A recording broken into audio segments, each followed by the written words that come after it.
Hello दोस्तों, आप देख रहे हैं नितेश भोजपुरी। एक बार फिर से मेरे चैनल में आप लोगों का स्वागत है। चलिए जानते हैं कि जैसे कि आप लोग जानते हैं खेसारी लाल यादव का लहंगा में मीटर 2 वेस्ट भोजपुरी से रिलीज होने वाला था, लेकिन उसके बीच में त्रिमूर्ति म्यूजिक से जो गाना आने वाला था उसका ऑडियो फॉर्मेट यूट्यूब पे रिलीज हो चुका है।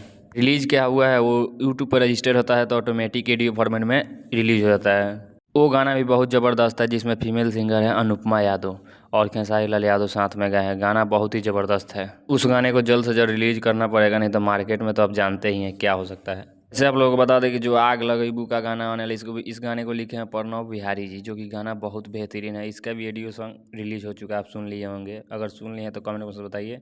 और खेसारी लाल यादव अब लगातार धमाका करने वाले हैं, विवाद वाद पे ध्यान नहीं देने वाले हैं।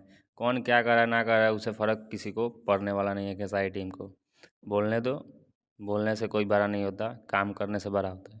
वैसे आप लोगों का क्या राय है, प्लीज़ कमेंट करके ज़रूर बताइएगा। और इस वीडियो को ज़्यादा से शेयर कीजिएगा और हमारे चैनल को सब्सक्राइब कर लीजिएगा, क्योंकि भोजपुरी का हर एक अपडेट सबसे पहले इस चैनल के माध्यम से आप लोगों को देखने को मिलेगा।